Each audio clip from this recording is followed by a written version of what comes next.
says that today, out of 5 youth in the world, one is Indian, and they want to look at India as a human resource capital of the world. So we are going to remain young for another 35 years. India entered this interesting phase of demographic transition. It's called demographic dividend, whereas the working age population is higher than the dependent population, which is children and senior citizens. So today we have 66% of our population is working age population. As a result, they have the purchasing power, they have the resources, so they are able to influence the demand, and they are able to influence all kinds of products. You will see that in last 5 to 6 years, Indian economy is mostly driven by the domestic demand, and be it IT goods or smartphones or food industry. In that, a lot of urbanization and both men and women working, so you see a lot of demand for food, packaged food as well, including cosmetics and personal grooming. Retail is booming like anything. There are there's luxury retails. All this is driven according to the needs and demands of youth, primarily youth. And the manufacturers and exporters have to take this into account. One more interesting aspect that we see, which has influence by this demographic transition, is there is Indian startup culture is maturing. The whole ecosystem is maturing, and we see that today India has the third largest number of unicorns. The companies whose market value, capitalization, privately held, is over $1 billion. This is just after US and China. This trend is very remarkable, and it's going to be there with us for next 35 years. So the growth will be driven by this, transition. And I think all companies who are wanting to export to India or do business in India, they should take advantage of this demographic dividend, I would say. And so for sure, your analysis is supported by the demographic changes that have occurred in the last 10 years, which have changed the population mix of so many countries. For example, on World Refugee Day last June 20th, statistics indicated that almost 71 million people are now classified as having been forcibly displaced, highest level since World War II. So this massive displacement has altered the population mix of countries worldwide.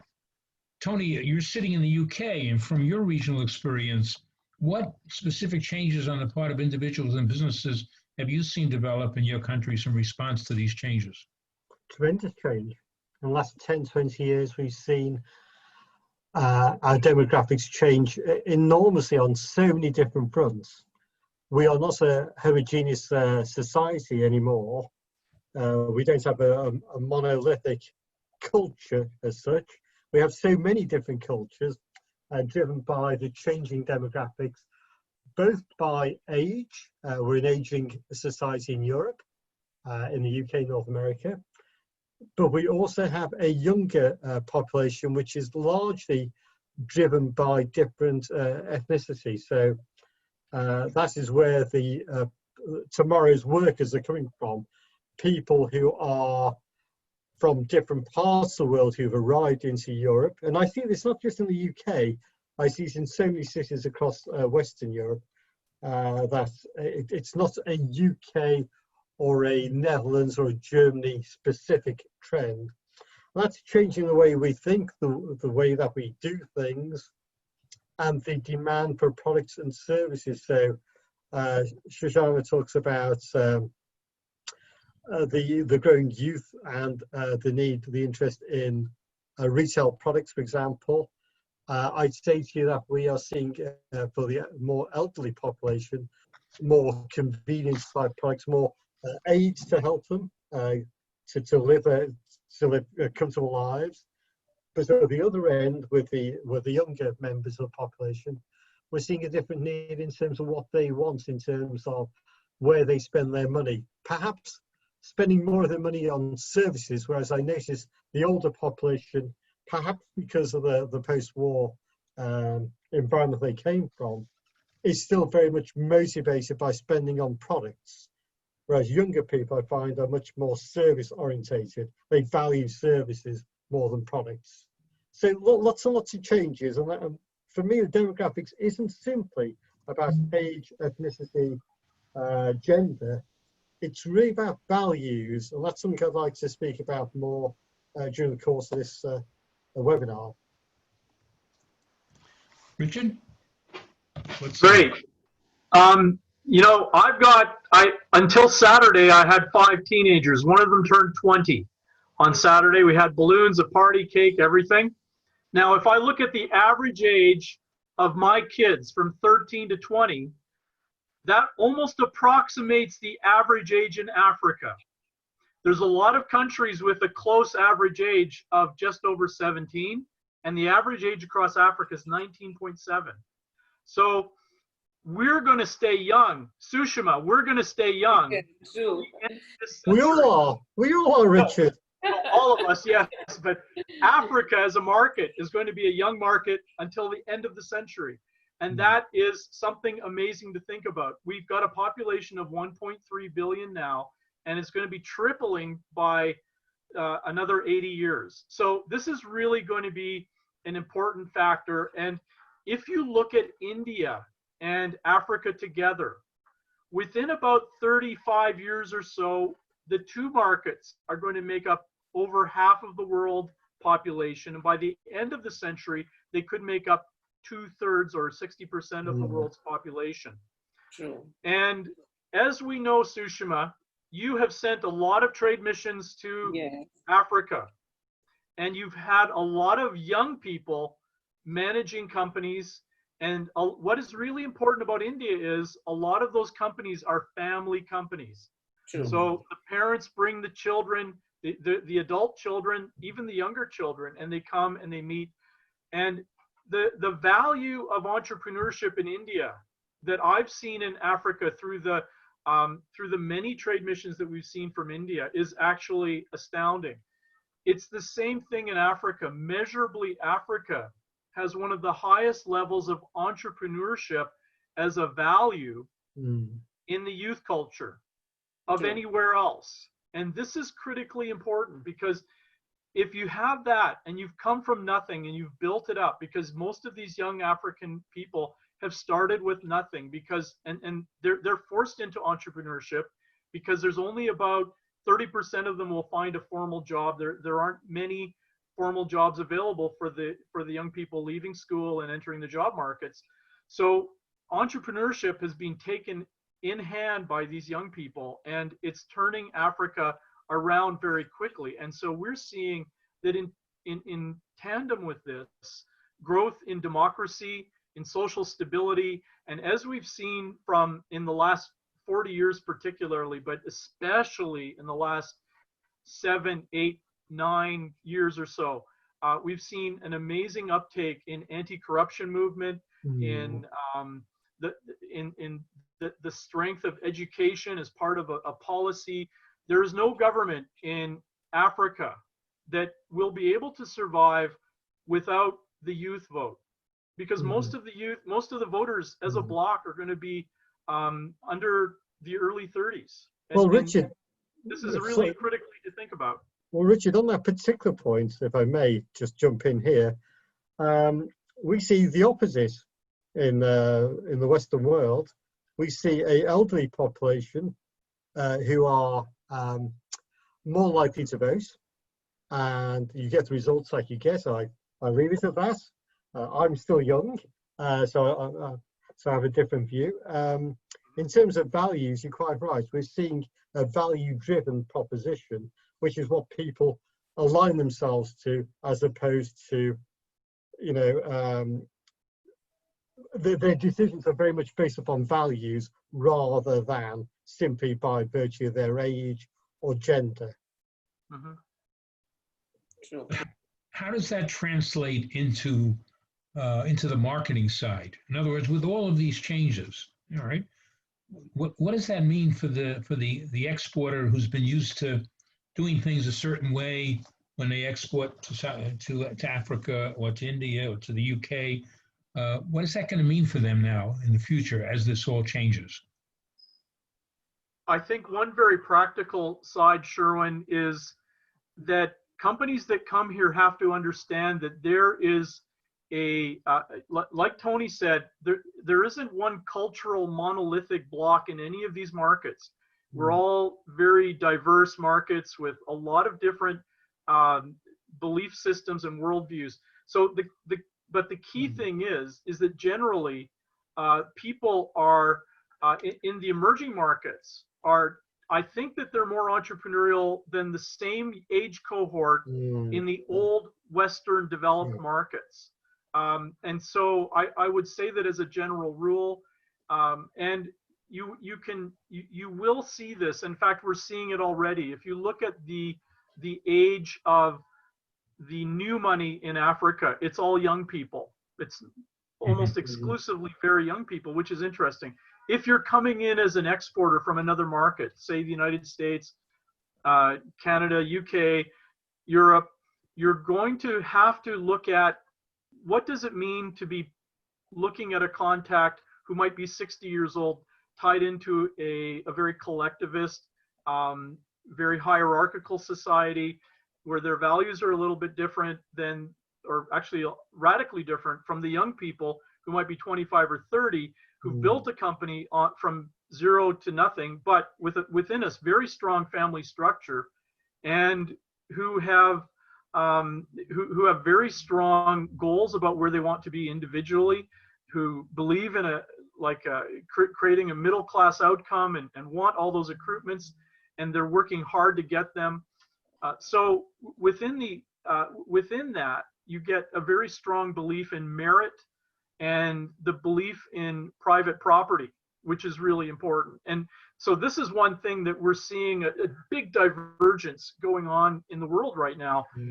And it is actually that there are legacy values in the West that we might still see that are there like that. But if you've grown up with nothing and you've built something, then you're going to want to keep it, and you're going to have those things that you built up. So Sushama, maybe you could tell me about India, because I think there's a lot of exciting things there. Yeah, something common, because in India also, all young entrepreneurs, they want to be innovative, they want new solutions, and the solutions which are sustainable, because they have seen the developed countries, they have progressed, they have developed, but they have to pay the cost, be it environmental cost. So now when they are looking for or trying to innovate something, they want to make sure that it is sustainable. And since they are, this is a big race, that there's very little time, because the population is growing so fast. So when I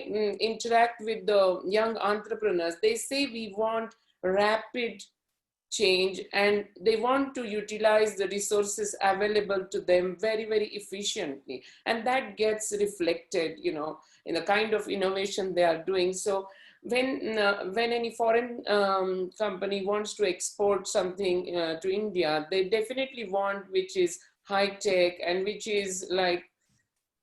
is needed for us to grow faster. That is what is needed. And as you said, we are very strong in value systems. The family, though joint families are not possible because of the urbanization, there are nuclear families, but there is a very strong family bond and, these family values, which are reflected in our business culture, which are reflected even a lot other values are also reflected, and they influence our decisions to buy a particular product or not.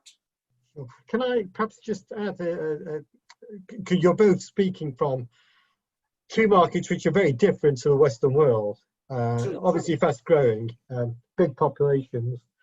I'd say to you that, and to come back to Sherwin's question about how do businesses market to do business with this group of people, is that the way I think about this is that we were all treated as one consumer in the post-war years, straight after the war. So it's easy for Unilever or a Procter and Gamble to have one message for all of us. And that was true in India as well, I think it's fair to say. But and in Africa, of course, what we've seen is a greater diversity of of people. You've just described some of the trends you see with the youth and their value system being different.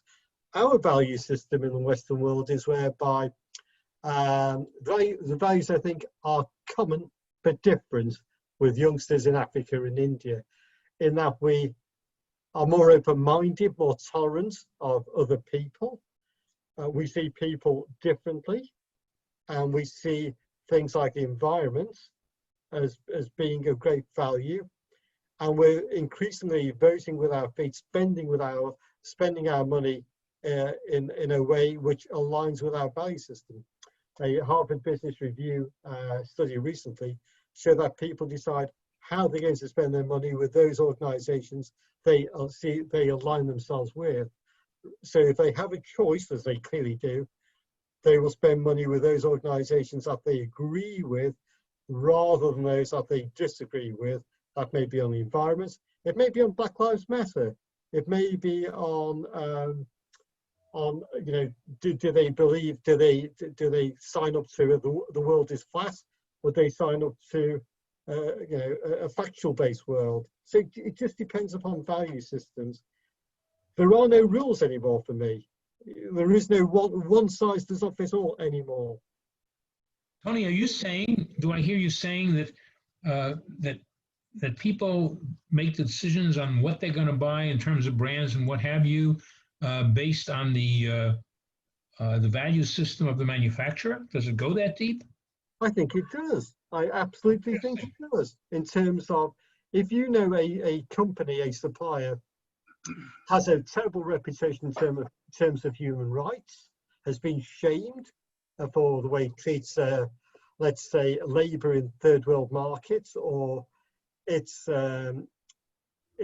ignorance of climate change, then I think that youngsters are absolutely, not only youngsters, anybody under the age of 50 is absolutely deciding how they spend their money in the Western world, because they're better informed today. Now, they may be wrongly informed as well, but no longer are instructions coming from up above, from governments, from the media, from religion. Today, any one of us can communicate.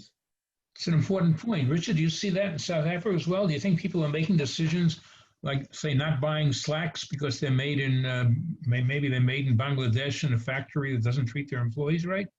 I would say generally that the young African middle class are very pragmatic. They're not ideological. The ideology was really their parents' generation, that post-revolutionary generation. These young people have gone through that, and we're now in a post-revolutionary environment where they've seen it, they've done it. They don't really want to be ideological. If we've seen any big shift, it's been in things like joining faith communities, because they actually attend at much higher rates than their parents did, which is really interesting. So again, a big divergence in what we're seeing in going on in Africa is what we're seeing in the Old West. But the one thing is that young people always do want to, young people believe that everybody's watching them. And it only takes until you're 50 or 60 that you realize that nobody really cares what you're doing. But people want to be part of the brands that are out there. They want to be recognized. They want that. They want to put off those social signals. But I would say too that the social signals we want to put off are going to be different in different places. And so if you are now in the United States, for example, and you've got a product line and you want to market to global youth, you've got to understand that most of the global youth are not going to be thinking much like the youth in America. There's a lot of back and forth, and I'll tell you, this digitalization, and we can talk about this really quickly, but digitalization has transformed things so that we're actually even not talking about West, East, North, and South anymore. We're going to be talking about how people can can meet each other online, create wealth together, and we may not even call them companies. Why should a company even be territorial? Sushama and I had this discussion today. Why should a company be territorially locked in terms of where its headquarters are? Why can't companies be like Bitcoin and just be international and have people that believe in them registered etherally? We don't know, but this new generation is likely going to be coming up with formats that we're not going to recognize. They're going to come together, create wealth, and maybe then disband and come together again. Let's see how the models tend to work. And I'll tell you, the other thing is that most young African people, and I'm an old person who's living in Africa. I've seen the trends, but most young people here aren't relativistic. They actually believe in a right and a wrong way of doing things. They're strongly, and this is why anti-corruption movements have taken so much, have trended so well. And we've seen what's happened in Angola recently in the last weeks, and we've seen what's happened in other countries. But the difference between good and evil is not just it is a very structured thought amongst the African middle class, and it's something that you're not going to shake out of in the next while. And I think that this is something that people, when they create value, are going to want to have that as part of truth. And it doesn't necessarily mean your truth, as we're seeing in the progressive language that's happening in the media in the West. It doesn't mean that. They're trying to find value in what is right. And so this ties in with the trend that you're talking about, but it's a very different twist to it here in Africa. Sushama, you've got a very interesting market there. Tell us about what's going on there and how the market values. Yeah, in values, we talked about, see, Indian youth is very aware that wherever the child labor is used, for example, traditionally in carpet industry, child labor was used, and also in the crackers, the child labor was used. And there is a big movement in last decade or so. When we started universal education, how to educate and have primary education as a fundamental right, and how to educate these young children from the poor families. So youth has taken, policy decisions are done a lot of, but sometimes at the implementation, things don't happen the way they should be. So as a consumer, the youth or the new generation, they are saying no to such products where child labor is used. And I see a lot of non-governmental organization as well as some youth giving their voluntary time, after office hours or on weekends, teaching young children in their free time, and just encouraging them to go to the schools regularly and just teaching additionally so that they come up to the standards where other students are. So this is changing rapidly in India. Yeah, so we have a question from the audience.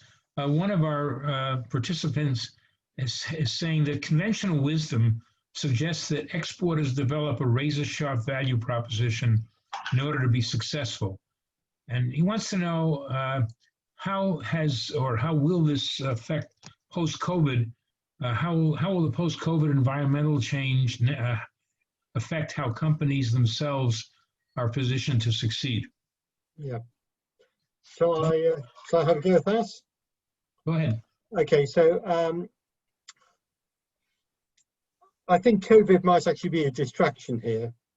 I think the issue is the change in pace and the fragmentation of the customer base. So I would argue that you need to know who you're selling what to.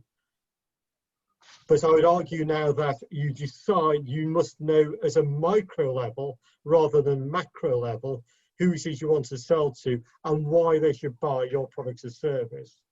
So just getting back to Sushama's point about youngsters in India being more informed about child labour, for example. I'd argue that what you're seeing in Africa and India and the West is that youngsters are much better informed than they ever were. And I would suggest that you'll find that they will have more common shared values than we might think. So, for example, gender equality or anti-racism or LGBT rights, etc. So just going back to the question that was asked by one of our audience members, I think it really is important that you understand exactly your micro targets, particularly if you're a small micro firm, because that's who you'll be selling to, understanding the value system and finding those routes of communicating, those channels to communicating with those customers. Great. Okay, super. Good answer. All right, let me, we're at the half-hour mark. I want to make sure we get to some specific responses to our audience. So McKinsey has termed the coming period as the next normal, whether you agree with that or not. But we would expect that industry trends will change as a result of the experience that all of us have had during the pandemic, which is clearly not over yet. So maybe each of you could share with our audience one or two examples of specific promising sectors that hold the future, if you will, for foreign exporters, keeping in mind the demographic changes that you spoke about and how businesses have adopted creative marketing to reach out to their customers. Richard, you want to start with that? Yeah, thanks, Sherwin. Yeah, I really looking at what Tony has mentioned, that the generations of product change are threshing through faster and faster and faster. And the post-COVID, the thing about COVID is it's let everybody sit still for a minute and start thinking about new concepts. We're going to have a lot of stuff born out of this. But if COVID has done anything, it's to accelerate the pace of change in almost every trend that we've seen. And the other thing is that it's also going to be accelerating, it's accelerated the rate of digitalization without question. It's accelerated the rate of automation without question. But what we're going to see is that generations of product launch, if a generation of product was good for 3 years, it's going to be good for a shorter period now. So we're going to see that turnover. So you might be razor sharp, but you might be slicing through the air and missing your mark, because the key thing is that not only is there a divergence between the emerging markets, which are now the majority of the population of the global market by far in population, but even if measurably by major corporations, over half of the Fortune 500 are now from emerging markets. So you've got to look at the way emerging markets think. They don't think in niches. Emerging market thinking is opportunistic. They're looking for opportunities. You might have something where you have developed something in a very niche way, and somebody from India or a part of Africa or maybe Southeast Asia or other countries, they might say, I don't know everything about that, but that sure looks interesting and I really want to take a try at it. And so they're generalists and they're opportunists. And you look at that and you look at how people will grab an opportunity, and it's a very different type of thinking. And I think that we're going to see a shift more toward the emerging market way of thinking, and I think we're going to see a shift more toward in those ways. And I also believe that we're going to see a shift more toward relational selling, not transactional selling that Germans and Dutch and Americans and Australians and Canadians are used to, but coming down and visiting people and meeting with your counterpart and making friends with them. But Richard, be a big change. If I may just step in there, I agree with you, but how does that happen in a COVID world?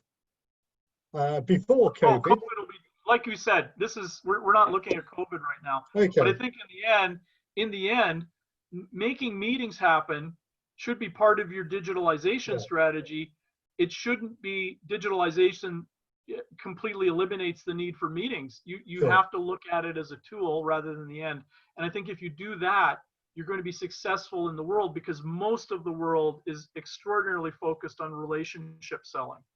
Yes. True. For India also it is the same. If you want to appoint if you want to appoint a distributor, or when you are looking for a partner in India, it is very important that you develop trust and relationship with them, because only with the trust Indians can do long-term business with their foreign counterparts. And as Richard said, visiting the market is very important. But what we are doing during COVID time is, thanks to the, this digital infrastructure which is created also in India in last 5-6 years. Every day we have some or the other, online meetings made available for our interested, companies wanting to do business in India. So at least preliminary work is done. They are talking to Indian potential partners. They are also shortlisting them, but they will get a real feel of what India is about and what doing business in India means, and how it is different from doing business in the north and doing business in the southern part of India, because there is so much diversity. This 1.3 billion population is so diverse. And one of the values that India has, there is a unity in this diversity. So you will find some commonality, the thread of commonality somewhere, though the language is different, the way people are, businessmen are dressed are different. All this you need to absorb when you start to understand India as a market. And then you decide, it's a vast country, huge population, and you cannot be, you have to see as a exporter, which part of India can you really export to. So maybe you would like to start with few growth centers, and or you would like to have 4 regional distributors. One thing for sure, that there cannot be have one single strategy, marketing strategy, when you look at exporting to India. Yeah. It's Because interesting. as your customer base is changing now, India, there are more than 50 cities which has more than 1 million population. I'm telling these numbers from 2011 census. So next year we will have another number. But what I mean, it's much beyond metro, 2-3 tier cities. And in fact, some multinationals have said that 60% of their revenue is coming from rural India. Rural India has become the engine of growth. We never even realized this earlier. Who could afford foreign products? But the kind of middle class that has been created, in last 7-8 years, that middle class, it has given, it's aspirational middle class. So, and because of economic reforms, all these products are available in the 2 or 2nd or 3 tier cities as well. So this is interesting when it is vast difference when we were consulting companies 20 years ago, how to export to India. And when we talk about exporting to India now, it's completely different. Yeah, interesting point, by the way, that Richard made, in terms of the relational side. One of the things we've noticed since this COVID thing started is you're doing more of these face-to-face calls, even if it's just 2 people speaking. All right. In other words, it used to be you just pick up the phone and talk to somebody. Now you get a note. Let's set up a Zoom call. Sure. Right? So that's a huge change. You almost never just talk to somebody on a phone. Right. But I want to bring you back before we go off on another topic. I think one of the things that we ought to make sure our audience hears, given the fact that we're talking about demographics and marketing, is maybe each of you could at least share with our audience 2 or 3, if you will, hot sectors in your individual markets that hold the most promise for foreign exporters. Richard, Richard, I'll start. Yeah, sure. I think that even during this period of time, we've seen the same things come up that are doing very well, even when the global economy is is a bit diminished. And also, going out of this, these sectors are going to come out like a rocket. Healthcare, particularly the rise of the middle class in Africa and the rest of the emerging market. That is a big market, and it's not just the middle class and young children and that, but even good solutions that have come for elderly care, because our social dynamics are changing as well. That's a big thing. And the rise of NCDs, non-communicable diseases like diabetes and that kind of thing. It's a huge, it's grown, it's probably tripled in the last 15 years in Africa. And so that is big. Agriculture, agri-tech, because we've all got to feed ourselves, and that could maybe landless agri-tech, things that are happening in places where there's small land, maybe growing things in buildings now. This is really interesting, and it's becoming economically feasible. But general agri-tech and using the skills of digitalization to augment that. Then the other ones are in Africa, the mining sector, which is doing relatively well. That's not going to be diminishing over the next years. And IT, cybersecurity is going to continue to do very well globally and in the emerging markets. So I think when you're also looking at where your alignments are going to be in terms of culture, there's a lot of things in the entertainment sector that are going to come off like a bomb. But I don't know if actors are going to be necessary in 20 years.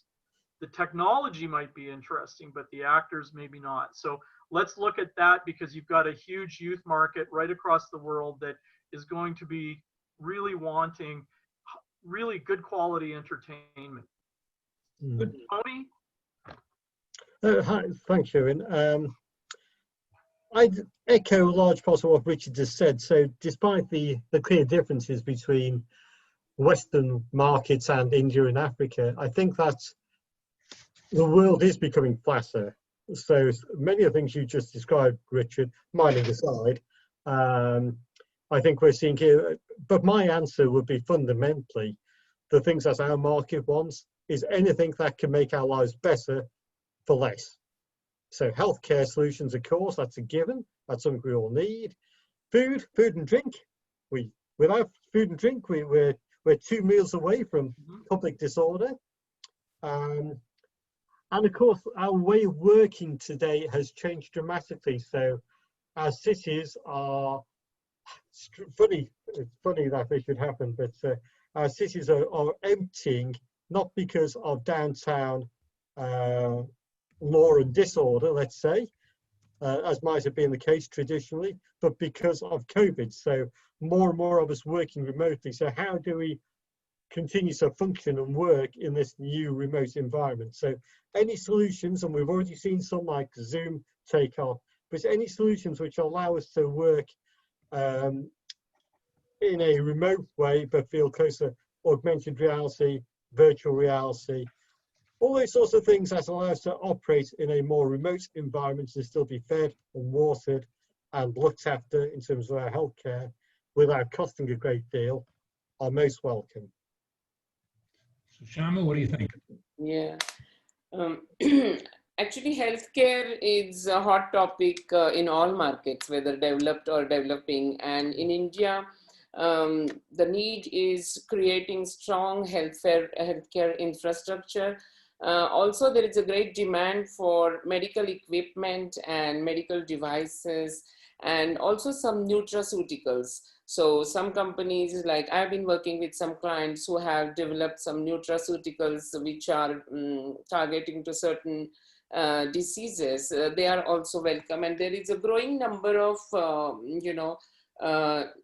young class who, because of our family values, they know they are not able to stay with their parents because of the nuclear families, and the in cities the space is so less, but they do care for their parents. And I see a lot of young people, young children are able to give a very good healthcare system to their parents, whether it's good health insurance or doing some getting some knee surgeries, replacement surgeries done, or cataract surgeries done, which was not so much there earlier, because these surgeries costed a lot.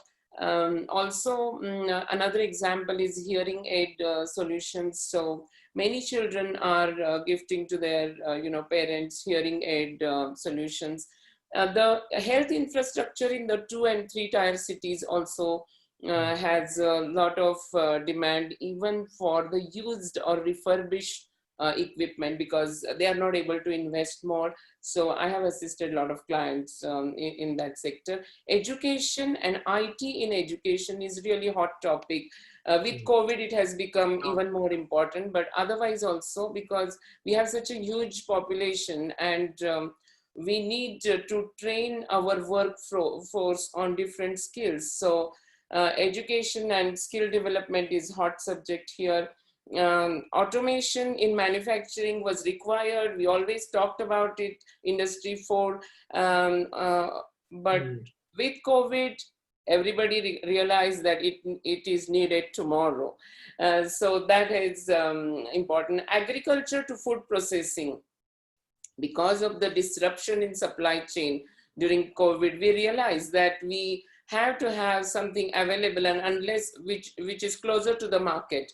And so good cold storages or warehousing is required, even in the 2 or 3 tier cities. Digital infrastructure is coming so handy, and there is still a lot to be done here, and both digital as well as physical infrastructure. And energy, which is a backbone, both conventional as well as renewable energy, because any manufacturing or economic growth is just impossible without energy, and India requires both these solutions. So we welcome all the companies who are either interested in exporting some products or wanting to work with Indian companies on licensee or joint venture opportunities. Great. Richard, one of our attendees tonight has raised the question, is anything going on in Africa about vertical farming? Vertical farming, in terms of traditional vertical farming with animals, or are we talking about stacks in growing tomatoes in 2 or 3 story buildings? I think we're probably talking about the more modern. I think that we still have very inexpensive land here in South Africa and the rest of Africa, but South Africa is really the tech leader. There is some going on, and it's known about, but I think it would be, it's really in the beginning phases right now. I would say that what we do need is agri-tech more than agri-products right across Africa, more or less. And so the US and other markets that are developed and have the kinds of technology that would enable better productivity and higher, better results, and really everything will sell somewhere in Africa as long as there's an application. Africa's moving toward one common market. If you don't know this already, the African Continental Free Trade Agreement is moving towards something similar to what the European Union has, and Europe is negotiating with Africa to have a free trade agreement between those 2 blocks. That's almost like a big megatrend in politics going on. And Britain also is looking at this. The United States is looking at this. Japan is looking at this. So partnering between old economies and young economies is a really critical thing in geopolitics right now. I'd also like to just say, Sushama, you mentioned that healthcare is a hot topic, and I know that's simply because there's too much chili in the food there. I've had my fill when I've visited you there, and I really survived mostly on the desserts, which were excellent. But I would also agree with you completely that education and digital platforms for education, but not just that, not just the platforms, but the content. And yes. having all of that together, that is a global big demand. And the only issue is you've got to be able to meet the price points going on in the emerging markets. So how can you do that? You might be able to scale it. You might be able to work something out. But education right across the board, right across everything is looking for solutions. And what is also interesting, we don't just want Western solutions, the old West. I studied at the London School of Economics, and what they want to do is decolonize their African section of their library. But those people that want that decolonization are going to be shocked, because the young African business authors are really going to be writing something that they might not agree with. And so we're coming up with new things here that the older generation, whether left or right, maybe in the rest of the world isn't going to agree with. But again, the young people are looking for something that's going to work for their generation. And I think this is a really, really cool time to be alive. Tony? Well, we are living. I saw you laughing at my comment there. Maybe you've got something to say. Well, I do find it hilarious that a man who lives in Durban is not used to hot, spicy food. Okay, given the impacts of my land of origin has made, I'd say, India is famous for two things: Mahatma Gandhi and Indian cuisine. Yes. So, Indian cuisine is part of the national diet in the UK. That's right. As it is in many parts of the world today. So you should be used to hot chili, and if you're not, then we'll have to give you, Sushma will give you some dishes to try, I'm sure, when your next visit. But I think, going back to my Canadian roots, I don't like anything hotter than maple syrup. So that's kind of where we are, Tony. Chicken tikka masala, I think. I beg to differ, Richard. I go to Canada a great deal, and I know all the good Indian restaurants in most of the key towns, so it exists. I think this brings up a really interesting thing. Wherever you are, just be yourself and be friendly, and you're going to get far. You don't have to know the language. You have to know, say hello maybe where you're visiting. But one of the key things is, in emerging markets, young people are globalized. What is really interesting is that in most of Africa and in India, the young middle class people, they all speak English already. True.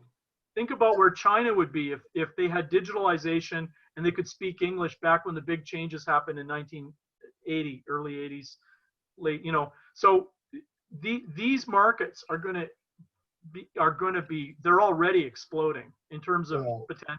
Yes. Well, I think English is such an important part. Let me stop you for a minute, because we're getting close to the top of the hour, and I want to make sure we get to our last question, because one of our participants has actually laid the groundwork for this by asking us, in the context of COVID restrictions, developing a trustful relationship with distant partners or clients is becoming difficult. What would be your recommendation to exporters? I was going to ask a parallel question, and in the 6 minutes that are left to us, maybe you can take 2 minutes apiece and effectively, talk about your advice to new international businesses wanting to enter your markets in the context of post-COVID as well.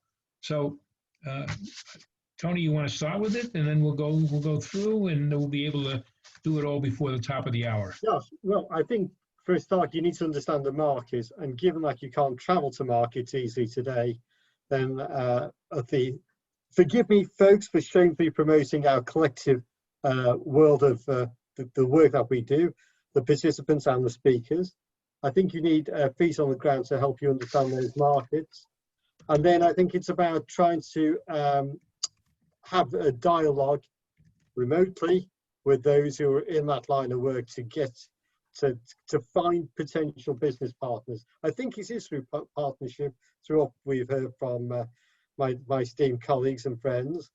It's by understanding that market. That's going to take a very, very long time if you do it yourself. So leverage the knowledge as other people like Richard or Sushma have to actually find those business partners to fast track. Because after all, we've heard today that product life cycles are shrinking, so time is of the essence. Find the right people, find means of speaking to them. Yeah, Tony, you're right. I think one practical suggestion, and this might seem a little strange to some people, but why don't you plan a Zoom meeting or Skype or something and just sit down with a cup of coffee, Tony? Sit down with a cup of coffee in the UK and get to know the person that you're dealing with. I'm having that. So, and get to know the person you're dealing with and tell them, look, this is a personal call. Why don't we sit down and have a drink together? Virtually, yeah. And make it a focus, yes, rather than the business pitch. Agreed. And see where that gets you, because I think you're going to go far if you try that suggestion on a lot of people. Richard, it might not work for everybody. Richard, very quickly on that point, we're delivering a number of virtual missions now. The biggest part of those virtual missions is the networking and the getting together. It's actually less the formalities. So how are we going to bring people together as we would have done in a real world setting? We've got some really cool ideas, which I don't have time to explain today, but happy to explain to anybody who's interested. Sushama? Yeah, sure. Of course, visiting the market or knowing the market, knowing who your customer is in this, changed demographics is very important.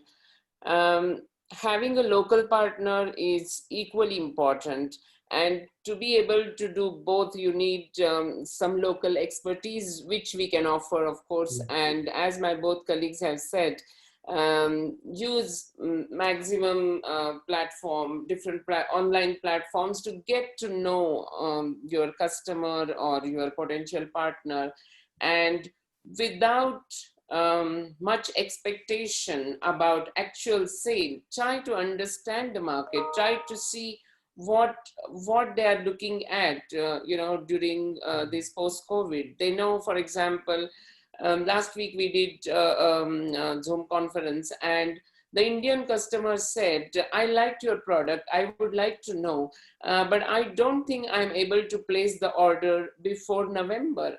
But it's good to know that there is a customer there or potential distributor there who is willing to even explore your product. I feel people or businessmen have become more responsive than they were pre-COVID. We are getting such a fantastic response for, preliminary Zoom meetings, or even, they're far better than just the conference call, because you see the other person. When you see, even though virtually, and try talking to them, lot more inhibitions come down, and you develop a kind of trust, not written trust, but still it helps a great deal. So I think we could use this platform, and our IBG offices, we are open. If you want, you do not know whether India is the right market for you or South Africa is the right market for you, just have a call with us to get an idea whether this is good or not. We will not give you a full-blown market research, but having a chat with us and asking some questions, and we will tell from our experience of dealing with foreign companies and with different industry verticals. So I think please utilize our resource and use this time not for direct selling, but at least utilize this time to exploring newer markets and developing your strategies, how you are going to look at, suppose 3 markets are good for you, but how much resources do you have? So which is the best market, you decide. So you can do the internal work. This is what I feel. Use this time for this, internal formulating your strategies. Super. Listen, I want to thank you, all three of you, friends of mine, colleagues. Appreciate the fact that you are with us tonight. I also want to thank our participants who are online, who stayed with us through this presentation. We got some nice comments through the Q&A and the chat, so I'll share those with you offline. I want to remind everybody that IBG is a group of 20 different partners around the world. After this is over, we will send each of you a survey, obviously, of this evening. We'll get you opportunity to respond and how you reacted. Importantly as well, we'll send you a video link to the recording for this particular session, as well as a flyer. We have 4 more of these scheduled every 2 weeks. So the next one is on the 15th of September, and we'll be talking then about the how to replace some of the failing supply lines out of China that occurred as a result of COVID. So we do appreciate the fact that you're with us tonight. The IBG network and our IBG partners is here to serve you. We're available. We will send you as well with that email a directory of our people so you know how to reach each one of us. So thank you to our participants. Thank you to Sushama and Tony and Richard for your input tonight. The comments that we got, people seem to feel that it was worthwhile and interesting. So thank you again, and all of you have a great week, what's left of it, and hopefully we'll see many of you again in 2 weeks. So thanks again, and be well. Thank you. Thanks, Sherwin. Thank you, everyone.